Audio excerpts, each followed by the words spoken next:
Hello and welcome to this Automation Academy Mastering the Machine video for the 18th of June 2022. And today I introduce this little test station behind me that I am working on for the ABD inspection and spirals project. I talked a little bit in the last webinar about this, but today I went into a little more detail about how these projects come together and how I kind of built this little stand, how this came about, how I had to do this at my own place. So you can see here I'm in a little different location, but hope you enjoy it. Hey folks, and welcome to this webinar for the 18th of June 2022 Mastering the Machine webinar on my project that I'm doing down at ABD in Miami. And this picture that you see on this front screen is a picture of one of the spirals. And so because of that, I've kind of named the project Spirals, even though it's part of a larger project, as I will explain here in a couple of minutes. What is this all about? Mastering the Machine is named after a document that I created back in 2013 called Mastering the Machine.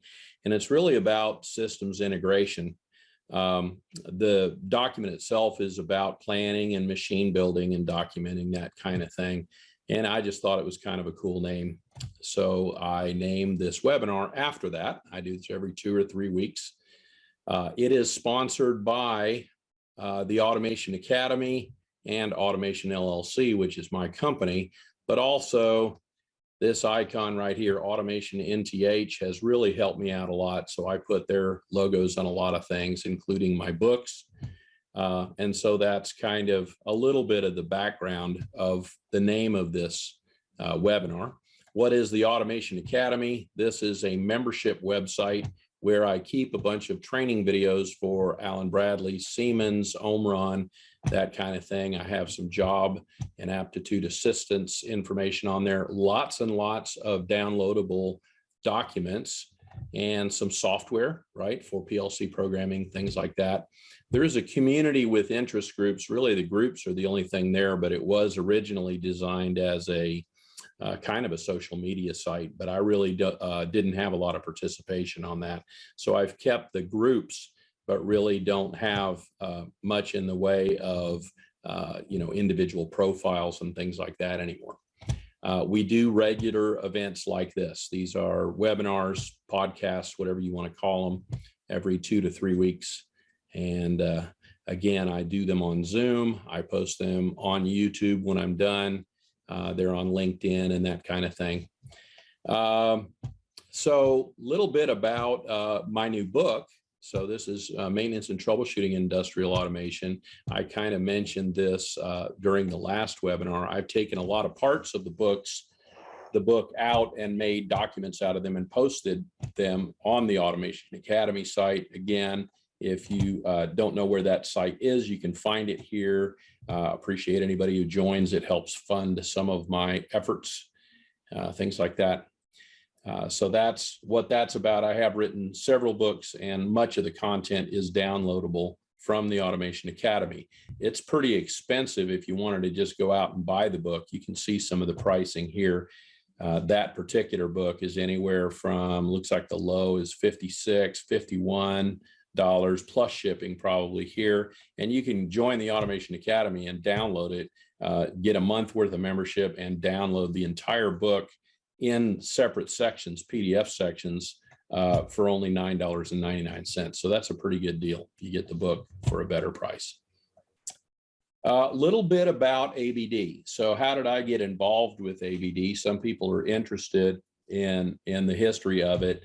And I first went out there in August or July. It looks like maybe I got there at the end of July, and they had a DeviceNet problem. I was introduced to them from a instructor at Automation Training who I was teaching for, and he needed somebody to help one of his customers or one of his students out that had taken the class from him down in Miami. And so I went down there to help them out just for a couple of weeks with DeviceNet issues and some programming issues. They didn't have software or anything. And then as time went on, you can see here, 2014, 2015, I got to know them, got to start doing some projects with them. And these are most of the dates up until COVID that I went out there. So you can see there's quite a few dates out here, and did a lot of different projects with them. Among those, migrated a slick that was controlling their batching system into ControlLogix. That took quite a while. It was a multi-stage project because they were running the system while I was migrating it, right? So I went out there a bunch of different times, built a big panel for it, and now they're entirely on a ControlLogix, and they really didn't have a lot of downtime, and they have 3 new tanks down there. So that's kind of how this evolved, then got into some data acquisition, doing ignition software with Juan Pablo Garbin down there, who's been on this webinar a couple times. And then 2020 started doing a project here for some conveyors and data acquisition, and then tornado came in, destroyed my facility, which changed a lot of what I do. I did go back out there in May, only 2 months later. I was working out of my house at the time and worked on the shrink wrapper for a while. That December, did some more data acquisition ignition, did a mini CIP system, partially from here, which today's webinar is about working remotely. What's that like? How can you do remote work for a plant? And I'm going to show you some of my test station here that I'm working on. But much of this mini CIP system was also done remotely. I did most of the programming and the panel design, things like that. Let's see, March 2021. So that was about a year after I was already working out of this house, which you can kind of see behind me. There's a fireplace in this house, and this is the house that I used to replace my destroyed facility. So all the way up to May, which was last month. This is currently June. Last month, we got into spirals design, and I went out there and I spent 2 weeks doing really nothing but drawings and talking with Juan Pablo about the project, things like that. Did a lot of CAD work. So this is some of the history pictures with ABD. You can see here, this was stuff that the plant manager hand drew this on very large drawings for a lot of these new tanks. You can see the new tank here on the left. And a lot of this piping and everything, this is what it looks like. And this was the hand-drawn parts and some of the numbers that he gave to the system. There's a larger picture of it, kind of 3D stuff. He could have done this in CAD, but it honestly would have taken him longer, and we wouldn't have all been able to participate. This was actually, I think, a big a bunch of sheets of paper kind of all glued together. So it was like a big foldable paper here. So there's a lot of what the piping and things look like out there. This is the Tetra Pak line. This is some of the work that we did whiteboarding, right? So this is kind of block diagrams of a lot of the things in the plant. And this is actually from the last webinar. So I mentioned where do leads and projects come from? How do you form a relationship with a company like ABD? It's networking and it's relationship building. So when I first went out there, I was working on very small projects. And then as time went on, I got to know them better. They got to trust me more, and they kind of gave me bigger and bigger projects. And so that's really where all this stuff comes from. This particular project, this is the existing blower line, right, bottling line for PET bottles, which are plastic water bottles, and they fill soda and things like that. There's a blower here. These are a bunch of photo eyes, and this picture here is actually taken straight from the WineView HMI, which ABD uses a lot of WineView, which is wine tech. It's just made in China, and they use a lot of those touchscreens. They're color touchscreens. They're very inexpensive, and they work just about as well as the Allen Bradley PanelView Pluses that most people use. They have some of those out there too, but they've had a lot of these in the plant now for years, and even if one were to break, it's very easy to replace them since they're $300 or $400 a piece. Even if one went down, you could just download a project and replace the whole thing. But honestly, I don't think we've had maybe more than one breakdown there out of, I don't know, probably 30 touchscreens. So that's a pretty good deal. And you can see they create pretty good screens. This is a screen print from the software. So this is zone 1. You can press the button here and get to zone 2 or zone 3. You can get a bunch of motors and look at the sensors. These are also sensors. They light up light green if there's a part present at those locations. This is a picture of the same line. This is zone 1. And again, what we're doing is we are modifying zone 3. That's kind of the purpose of this project. So this is zone 1. You saw a picture of it here. This is zone 2, which comes out of the filler, goes back into this main room where you saw zone 1, right, with all that stuff. Does labeling. This is a big buffer area, does labeling, goes back into this room. There is a kind of an accumulation conveyor here. Then there is a conveyor that feeds into a plastic wrap machine. And then you would go into zone 3. So what we're doing is we are putting a machine vision system in 2 places, one here and one here. So this one will actually be in zone 2 at the beginning of the oven. And the goal here is to make sure that there is film on the bottles.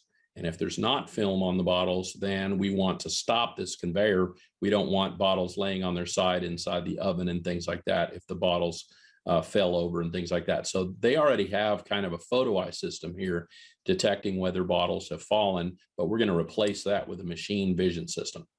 Then you get into zone 3. This is the in-feed into that sleeve wrapper right here. So that's a picture of this area, which is part of zone 2. This is the feed for zone 2. And this is a picture of the existing zone 3. Zone 3 right now is all at ground level. There's a little walkover mezzanine here, for instance. Here's an e-stop. That's a picture of that, right? So right now it says okay. If you hit the e-stop, it turns red and blinks, right? So it gets your attention, things like that. And then there are a bunch of motors here, and there are a few photo eyes. That's what these photo eyes here, and they turn, again, light green if they're on. So what we are doing is we are replacing this area with some spirals that go up, right, into the ceiling area. They're probably 20-some feet high. And the conveyor will come into the entry of this spiral, feed the bottles up to the top, and then the bottles will make their way up to the top and come down this spiral that you see in the background here. So the whole idea behind this is to free up all this floor space where the existing conveyors are, right? And all these pallets and things like that, all this will be gone, and they'll actually put a new Tetra Pak line, which are the boxes that you saw before, and that Tetra Pak line will kind of wind its way under here. So they're doing this because they need the space, right? That's the main purpose. So this is a kind of a tricky project because you have to remove zone 3. And obviously, while you're removing the existing zone 3 and you're putting in the new zone 3 with these spirals, you're not doing production. So they can't make water or soda during that entire time. That could be a problem. So we need to do this pretty fast, and we need to test things ahead of time. How are we doing this? We have things like these spirals. They're used, right? They bought 2 of the spirals. They have a case turner. That's what this is here. It's 2 different conveyors built into the same unit, and one conveyor runs faster than the other, and it turns the cases from sideways to end on, right? So then the end on conveyors will go into this spiral. They'll be end to end, and they'll make their way up to the top. There's a lot of tricks with this. You have to speed up the cases as they come down this line if you're going to turn them, because they take up more space lengthwise than they do widthwise, right? So once we turn them, we need them to be gapped. We need to be gapped also because we're going to inspect them and do reject with it. And this is a little bit of a look of the new system, right? So we go into the oven, putting the camera here, putting the camera here. I actually drew this. It was just easy to do it right here in PowerPoint. So sometimes people wonder, well, how do you get graphics for things like this? I created this sheet. on the 26th of May, which was less than a month ago. And I just did it right here in PowerPoint. I just put circles and, rectangles, things like that. Really didn't need to do AutoCAD for this. Now there is an AutoCAD drawing for the whole plant. Of course, we have precise measurements and all this, but that took quite a bit longer and really didn't display as much information, right, as this does. These are conveyor numbers. There are existing conveyors and they're numbered things like 401 and 403. They all happen to be odd numbers. So I picked even numbers, right, and put all these new conveyors as even numbers. And you can see right here, there are 14 conveyors in this new system, and there are 2 cameras, right? So the risky part of the system, it's pretty easy to put conveyors in here. We know how conveyors work. We know how the spirals work. They've actually been tested. We've, turned the motors on and make sure that they run. We've tested all of the conveyors. And here's a picture of some of the conveyors. The conveyors are used, and I want to say they probably have, I don't know, maybe 30 conveyors on different racks and things. So what they're doing is they bought these at an auction, and they're going to go in and pick the conveyors that they need, right, for this project. So there's existing spiral. All this stuff was from auction.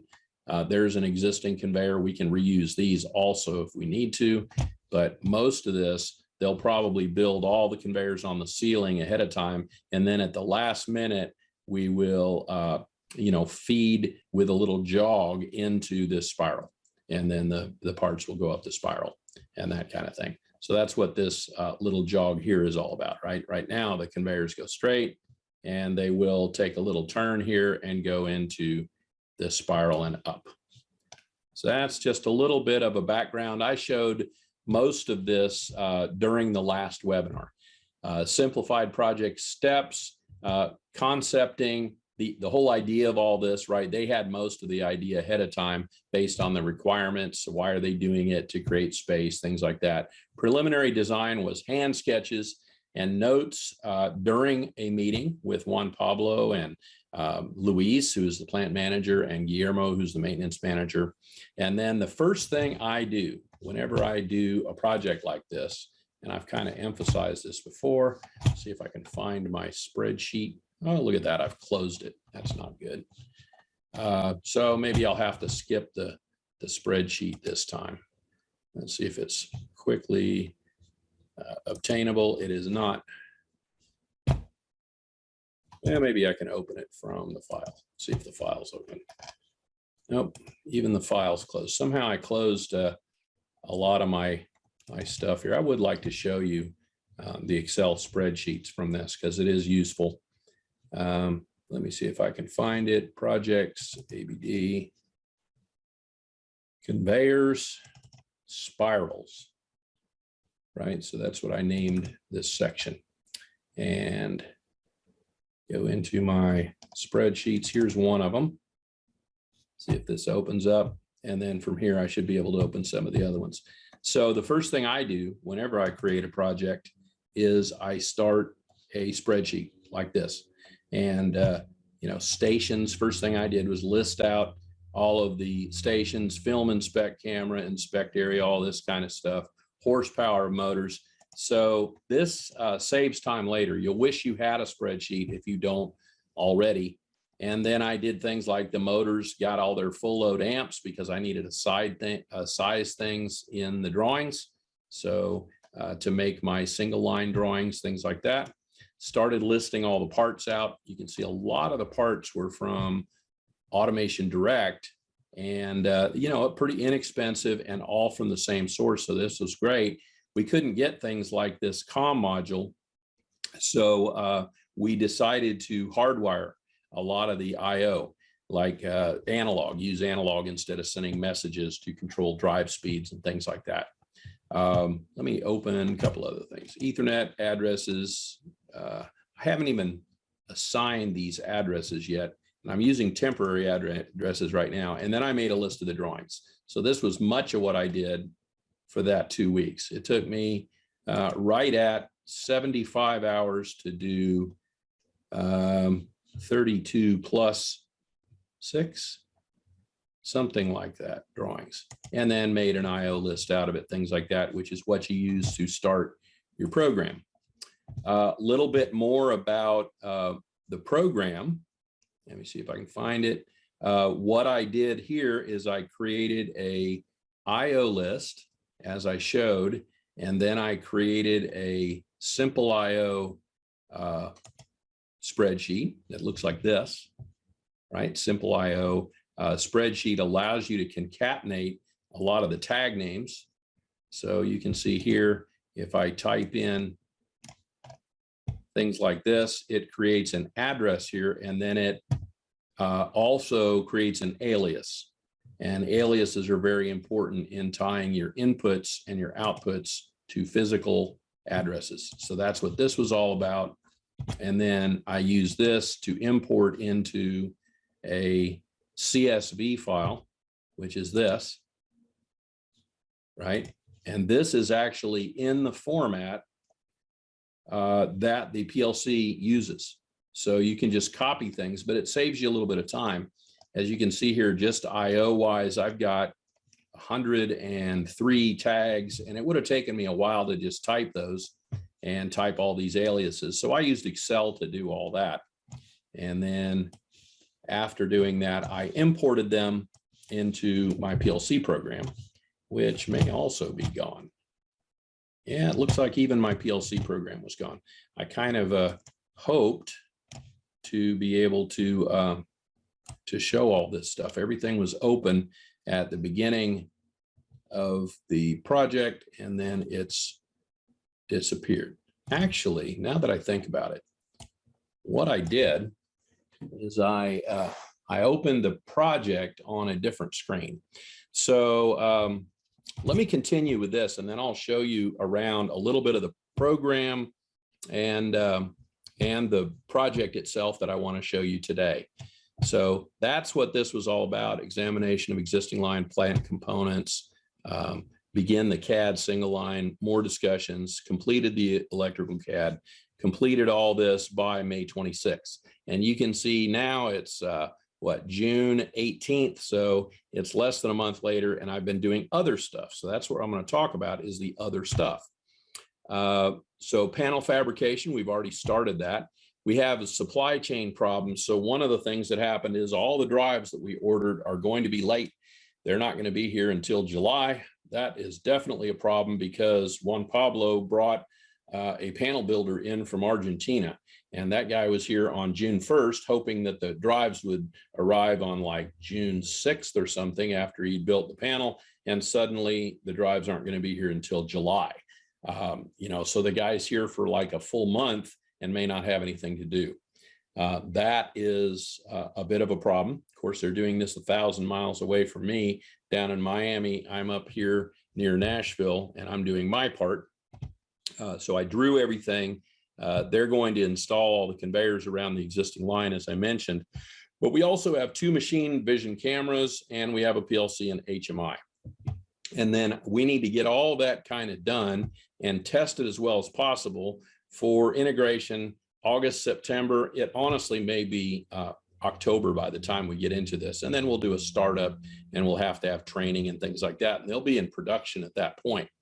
And as I mentioned, it will be a WineView HMI, and it will be a Allen Bradley ControlLogix PLC, part of which is already here, or I have a duplicate here.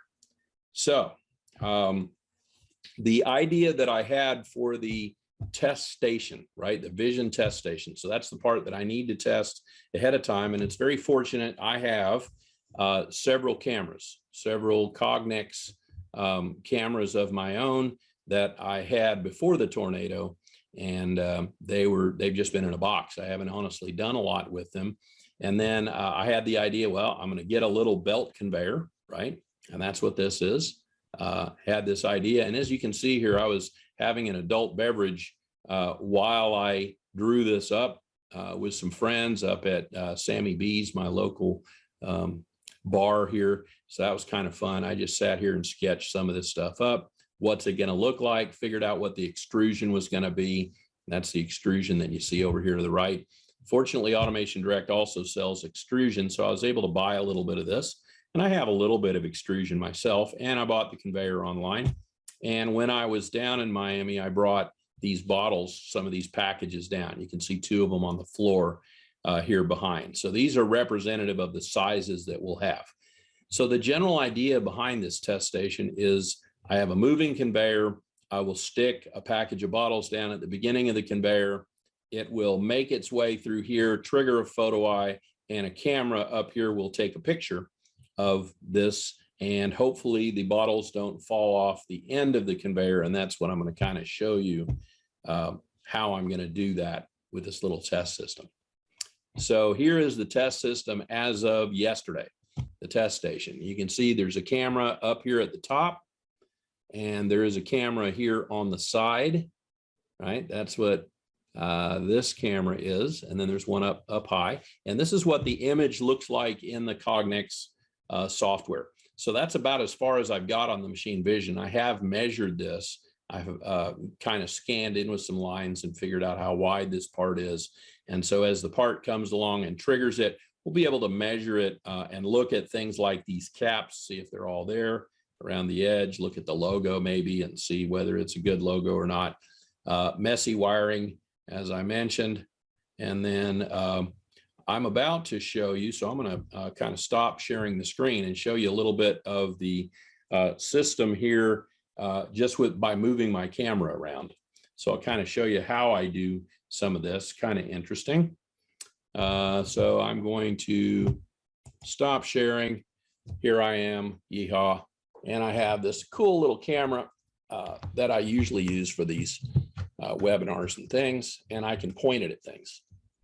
So this is the test station.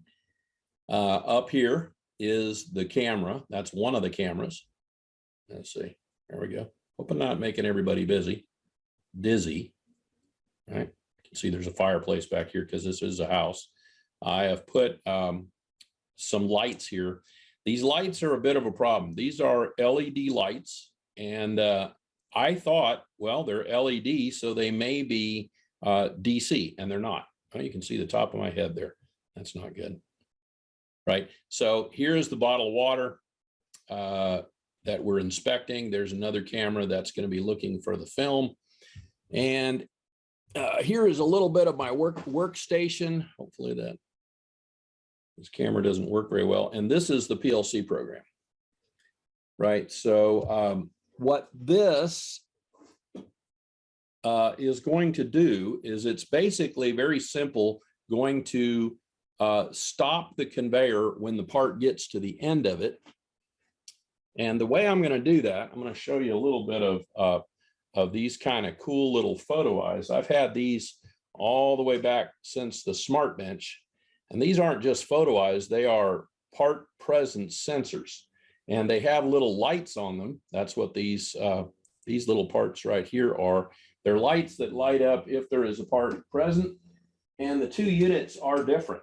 So I'm going to show you a little bit of the wiring here of these units. They're kind of interesting, and I've just temporarily put them together this morning. But there are wires for, of course, power, which are your blue and brown wires, typically, just like any photo eye. And then the black wire is the input that says that there is a part. So it's like a light curtain, right? If a part enters in there, then the signal goes off, right? Saying that, or it goes on. We'll have to see. I don't remember. It may go on saying that the part is present, in which case I'll need to actually change my program. But one of the things I wanted to show you with these, because this is kind of done on the fly, is the lights are in here, and I'm not really exactly sure what I'm going to use the lights for, but at the very least, I'll use them to say there is a part there. So the idea behind this is one of the photo eyes is going to trigger the camera, and the other photo eye is going to be just after it, and it's going to make sure that the parts don't fall off the end of the conveyor. That's been one of my worries. So I can't use the same photo eye to stop it, because honestly, I'll get my trigger, and then I want to make sure the part's still moving at speed. So I had to do some interesting things here to make this work. And one of the things I wanted to illustrate, since this is kind of on systems integration, is that I don't have necessarily all the right parts. So I'm constantly running back and forth to Home Depot, for instance. And let's see if I can get this camera moved around a little bit. I am cable challenged. I'm not in my normal space here. I don't think I can get this around to where you can see the panel, possibly. Yeah, there's the panel. So you can see this, there's a ControlLogix PLC down here, and I put a relay in series with an extension cord to be able to turn the conveyor on and off, because I don't want to have to take the little conveyor drive apart and destroy it, you know, and turn it into something that only works with a PLC. So what I'm going to do is I'm going to turn this conveyor on at a fixed speed, and then I will use a button or something, probably on a touch screen, to start the conveyor. The part will move down the conveyor, it'll trigger the photo eye, and I'll have a moving picture of the photo eye. Right now, I have a still picture of the photo eye back here on this screen. And this still picture is great, except that it's not going to look at all like the moving picture is. So a little bit about, again, systems integration here. You have to know a little bit about machine vision to understand why you have to do this. But if you have AC lights have a natural 60 hertz frequency, and 60 hertz is about 16.6 milliseconds. So any trigger that is faster than 16.6 milliseconds, I'm going to pick up a different amount of light. And that is a big problem, because sometimes it would be dim, sometimes it would be bright. I'm not going to get a consistent image. So if you use AC and your part's moving, that's one of the problems. You'll get you know, inconsistent lighting. The other problem is the part will kind of smear on the screen. So if I set the lighting acquisition to, say, 17 or 18 milliseconds, the light is consistent, but I'm going to have a smeared image. So I really need DC lights. But what I'm doing here is I'm capturing this image to set things up, and then I'll move the image and use what lights I have to see what it looks like. And like I said, my guess is once I get the conveyor moving and the photo eyes triggering the camera, my guess is I'm going to have a smeared image, which may or may not be okay. I'd rather have a image acquisition time around 1 or 2 milliseconds and have a sharp image that it captures on the fly. So that's going to be one of the future things I have to do. Some other things here. Want to talk a little bit more about these. These are pretty cool. I've had them for a long time. There are, I have 4 sets of them in a box, and I plan to take extrusion like this and mount it right to here, and that way, so this will be the beam that looks across the end here, and then I'll have another one back here about where that other camera is as a trigger, right? And so the part will be moving. So it's going to take all this stuff to make this work. Few little details. This is an example of why, you know, setting up a test bench like this, really you have to do things on the fly. This is, right, a little base mount thing that I had previously, and fortunately it mounts directly on extrusion like that, but I don't even have the right bolts. So I have a lot of, you know, 1/4 bolts, which is what it takes to do this, but they aren't long enough, right? They don't fit through this little stud. So I have T-nuts, I have extrusion, I have the sensors, I have all these fun little brackets right here to put things up, but I don't have a long enough bolt. So what do you have to do? You have to go to Home Depot. I've made a ton of Home Depot runs for things like that extension cord that I cut open. And I've spent, you know, $3 here and $10 here.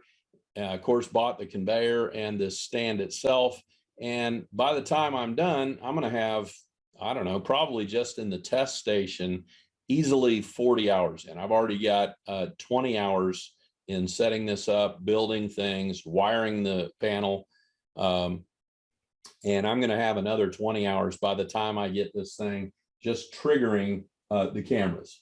But it is really important to do this. And of course, I can't do it down there, right? It costs a lot more money for me to go to Miami, and I'm very busy doing a bunch of other projects at the same time. So this is kind of what you see when you build these little, test units. It's not going to be pretty, right? This panel is definitely not a pretty thing. It's got a relay and 4 inputs, 4 outputs wired into it, and lots of just wires hanging out here and there, but it will work, and it will prove, it's kind of a proof of principle machine. It will prove the camera system, and it'll prove that we can capture images fast enough and get good images out of it. So that's the idea behind all this. And I kind of just wanted to show you what goes into systems integration anyway. So I'm going to go back and share the screen again. Let's see, is there anything else I wanted to show you?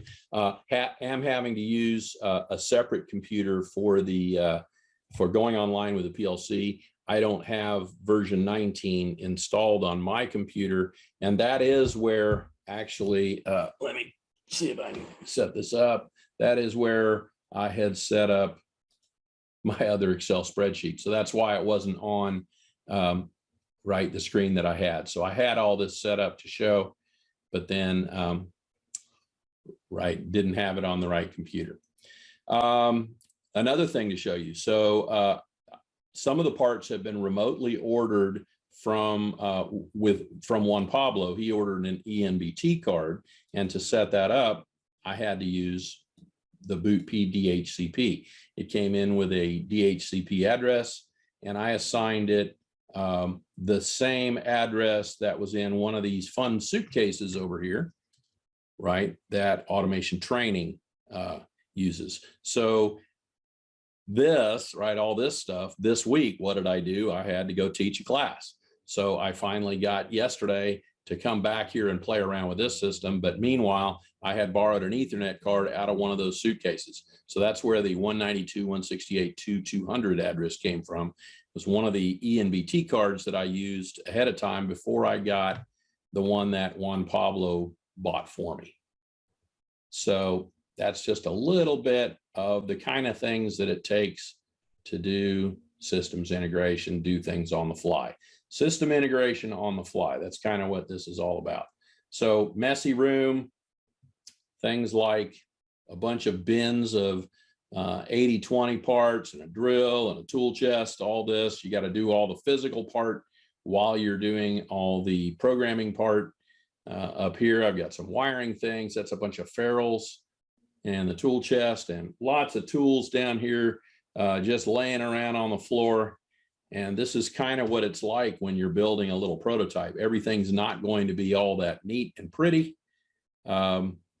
It's going to be done on the fly. The wiring, there's another thing. I think I was showing this, and you notice that these have a bunch of ferrules on them. And the reason I did this is because it's much quicker than trying to butt splice all this stuff or solder it or make it permanent. And I'll just put little dabs of electrical tape, and then I'll be able to take this single wire. The whole idea is be able to make this reach all the way back to the panel and make this little mini light curtain work, right? So that's what I'm doing there. So there'll be 2 of those. They will be mounted however they can be mounted, maybe clamped even to these rails. We'll see. Or I can go get my my longer 1/4-20 screws, and hopefully that'll work. So I'm going to go ahead and share the screen again. Let's see, share screen. There it is. And hopefully we'll be right back to where we were. There we go. And that was a little bit of a look at kind of what I'm doing. Any questions, comments? I don't know if anybody's even online here. Phil didn't stop in today. So pretty much everybody will be seeing this on YouTube if you tune into this. This is a little bit of what it takes to do systems integration like this, kind of an overhead view. Again, there's the table that I was working on. I've kind of turned it since then. Here's the panel with lots and lots of wires hanging out of it. Got a full ControlLogix system in here, so it'll be able to mock up the final ControlLogix systems that I'll use. I showed you a little bit that I have the software set up and have put a little bit of code in here, very simple code. Basically, push a button to start the conveyor, trigger the camera when the first photo eye gets made, and then use the second photo eye or part present sensor to make sure that the parts don't go hanging off the table or falling off the table. So these are, again, two of those part sensors laying side by side, and they'll be butt spliced together and just hardwired right into the terminal blocks. I did go ahead and, make a piece of DIN rail with some terminals on it and wired those in yesterday. But as I said, between wiring and setting this up, I've spent about 20 hours so far on this system, right? And that's kind of what it looks like. So I see Samarjit's tune in. How you doing, Samarjit? You'll probably have to watch most of this, on YouTube. As I said, I did a little bit of a camera tour. I don't know if you can see. Well, let me stop sharing and I'll show you again since you've tuned in. Stop share. There we go. This is what the system itself looks like. And what I talked about was putting these cameras up here, right? That's one of the cameras up at the top. That's the other camera down there on the side. I talked a little bit about these part sensors, which are kind of cool. They have lights built into the sensor itself. And these are old. I've had these for about 20 years now. But I'm going to use these to make sure that that case of water doesn't fall off the end of the conveyor. Right? That's the basic idea. The first sensor will trigger the cameras because I need to have a moving image, right, to simulate the project. And then the second sensor just makes sure that the case of water doesn't fall off the table onto the floor. So much of what I talked about in this was concerning this system and the project itself. I'm going to go back and share the screen there. And we're kind of toward the end of the webinar now, but that's what this was all about, was building this. And how did the project come about? Same stuff that I talked about before. This is a little bit of the history of it. June 2nd, that was when I kind of came up with the idea. And I did this at my local neighborhood establishment here. I was having an adult beverage while I was talking to some friends, and I drew this up. Then I started ordering parts. I got my conveyor. I got my extrusion from Automation Direct, built this little stand, and then it just kind of evolved into this. And so all told, did most of my design in May on site, and then have to do all this set up in my own facility here. And I don't have a lot of time. I taught a class this week in a local hotel, and then Friday I got to work a little bit more on this. Next week I have to go to work for Automation NTH, and then Thursday and Friday possibly Juan Pablo, who is the owner of this company, will come down here and work with me on this. So I'd love to have these sensors that you see here wired in by Thursday, Friday, and triggering the camera. But I'm not sure that's going to be true because I have to work Monday through Wednesday at a different customers. And then by Thursday, I'll be kind of running this system. So the next webinar, probably July 2nd. Don't know if I'm going to do maintenance and troubleshooting in industrial automation, my book, or if I'm going to do more on this. It really depends much on what I get done next week, as far as, how much I'll have to show on July 2nd. But I showed quite a bit today as far as, the PLC setup for that, the Excel spreadsheets that I use to generate the tags. You saw a little bit of, how these systems are designed with hand-done drawings ahead of time. It's funny how this looks a lot like some of this stuff that Luis was doing, right? Some of our hand drawings here and Luis's drawings here. So even though we have AutoCAD, and I certainly used AutoCAD to do the electrical drawings, so a lot of times things are hand drawn, and that's what this comes from. Or you make use with what you've got, like these are just touchscreen prints, and that's a pretty good map of the system. It looks just like that, right? With all this stuff winding around. So you get pretty good prints that way. And then I've even used, let's see, this was PowerPoint. I mentioned that I just used rectangles and squares and things and drew this in to show where the conveyors were going to be and list them out. So sometimes using simple tools is better than using CAD and doing detailed drawings. And sometimes wiring things fast like this and making things messy saves you a lot of time. I don't think Juan Pablo's paying me to keep things neat, right? I think his main goal is to make sure that the principle works. So again, Samarjit, you missed the beginning of it, but the reason for doing this is because we need to capture moving images of this package and make sure that we can reject the package quickly enough with the camera capturing the image, examining everything, and then turning on the reject mechanism by the time the next bottles come in. So this is a mock-up to be able to do that at my place.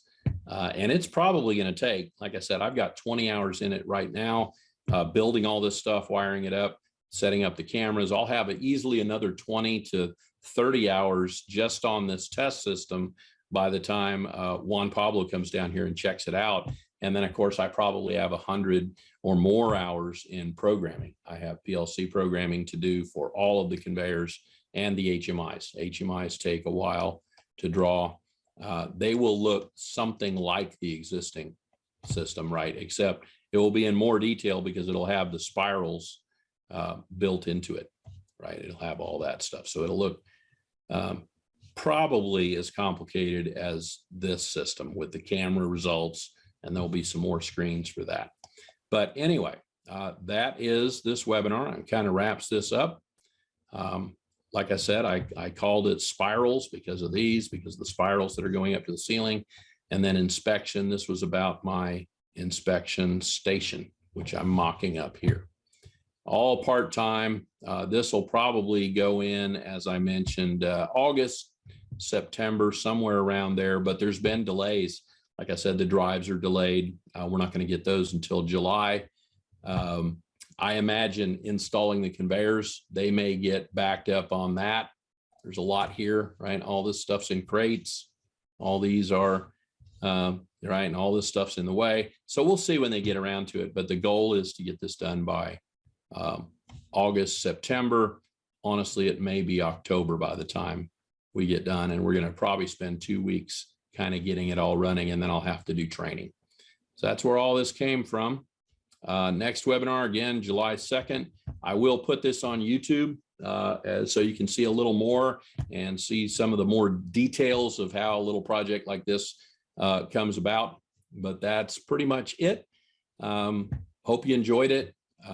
This has been Mastering the Machine webinar from the Automation Academy, and it has been on my little test station. So thank you.